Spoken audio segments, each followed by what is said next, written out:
ਵਾਹਿਗੁਰੂ ਜੀ ਕਾ ਖਾਲਸਾ ਵਾਹਿਗੁਰੂ ਜੀ ਕੀ ਫਤਿਹ.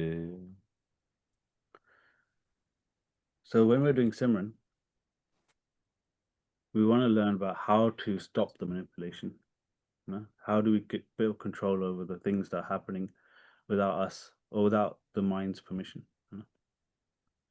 So what we just did now, Saskara Simran, Wah, Gru, Wah, Gru.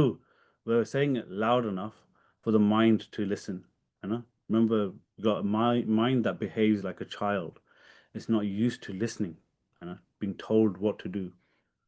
So we do Saskras loud. And then from there, we started to slowly go from Wah, Gru, Wah, Gru, Wah, Gru to Wah, Gru, Wah, Guru. So inside there, what we did was went from loud to really shouting at the mind to long breaths. Wah, Guru. Saying a lot more pyar. Sasa Simran. We're doing bringing the mind slowly in. Then from there, the mind starts to get more and more absorbed into the Sasa Simran. It's listening. And then we say, okay, now you do the speaking and no more outside. Let's forget about the body. Antagat Simran, where your mind's doing it only. So it's very important to spend time doing this because you're taking the mind from outside. The mind's being pushed outside the body and it's thinking about all the things in the world. It's engaging with the world outside to bringing the mind back inside the body. But you're doing it, first you're doing it with a lot of effort, then you're doing it with a lot of pyar, and then you're letting the mind do it. So we did a kata on this diagram specifically, and it takes quite a long time to go through. So I'll just go through three main parts of this diagram. But essentially, inside the body, we have different energy channels. And on your right-hand side, you have something called Ida. And your left-hand side, you have Pingala. And in the middle of those, Sukmana. So as you breathe air through your nose, on the right-hand side, the air travels through all the way down to your belly button. That's Ida. And that essentially is called the sun. So it's hot. And on the left-hand side is Pingala, the moon. It's cool, cold. The right-hand side is actually Rajagun, thoughts. And sorry, if I may have got that wrong, might need your help on this, Harbir. On the right-hand side is Rajagun, and therefore left Rajagun, right. Left Rajagun, sorry. Left is Rajagun, moon, yes, cooler. Sorry, my apologies. Left-hand side is Rajagun, so it's Rajagun thoughts. Right-hand side is Tamagun thoughts. But what we're trying to do is balance the two, and in the middle is Sukmana, which is Satagun. So by balancing the two, you start to have a bit more control. But what happens is when you're doing your Simran, a lot of us have our focus on the belly button, starting to do Simran, Wah, Guru, Wah, Guru. Holy, holy, holy. Your Dhyan will actually naturally come up. Your Dhyan will naturally move up. And it'll get to the point where there's the Turkutti here. Remember the barrier we talked about earlier? And it'll stop there. But what we're trying to do is move it further than this into your home. So the moment your Dhyan moves above the Turkutti into your home, which is above the eyes, once your Dhyan goes there, everything starts to change. You forget that the body exists. Your Simran will stop. You'll sit there in this void, Kali void, doing nothing. You just sit there.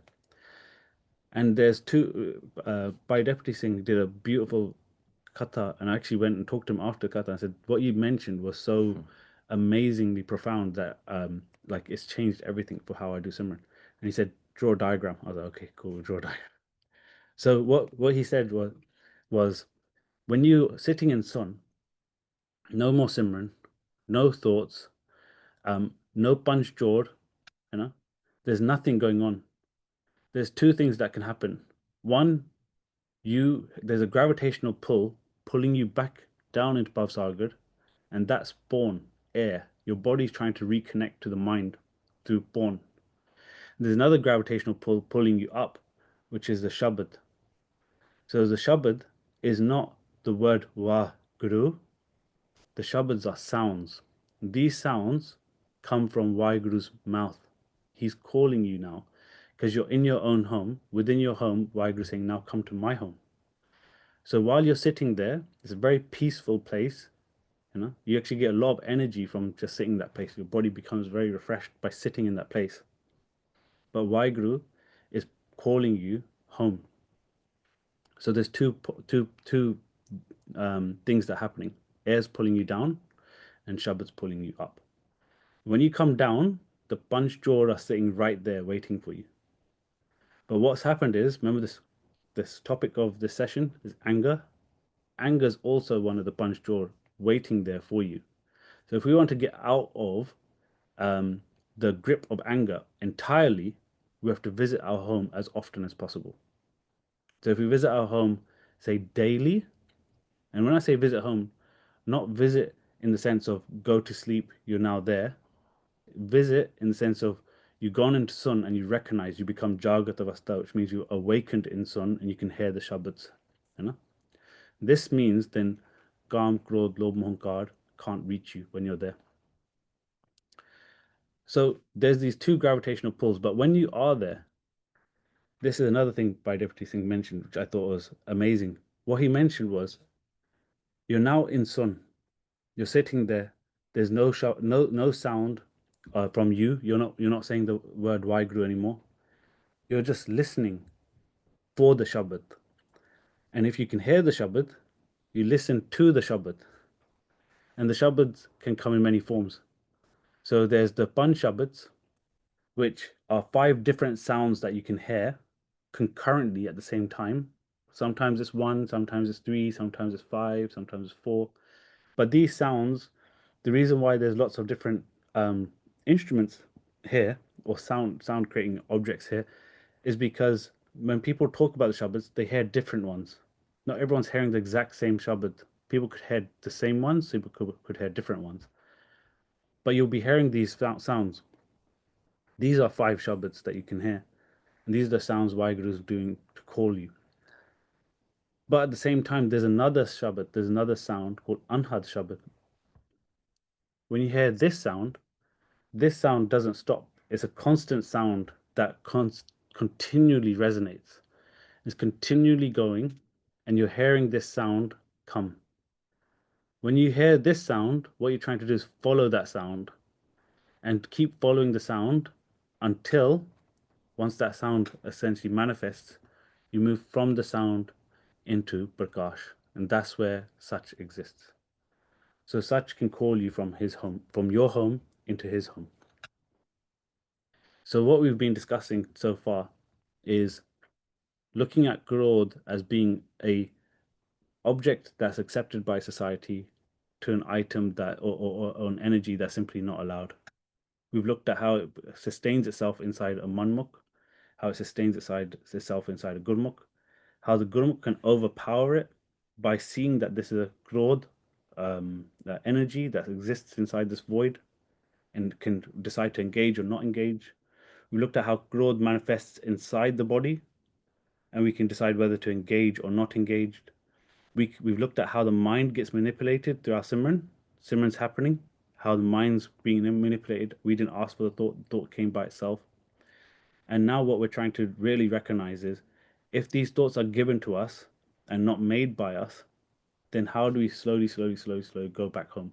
And this is all about the Gyan of doing the Simran, doing the Jugti of Simran. So we can't just do Simran and hope for the best. We're doing it the way that the Guru's prescribed.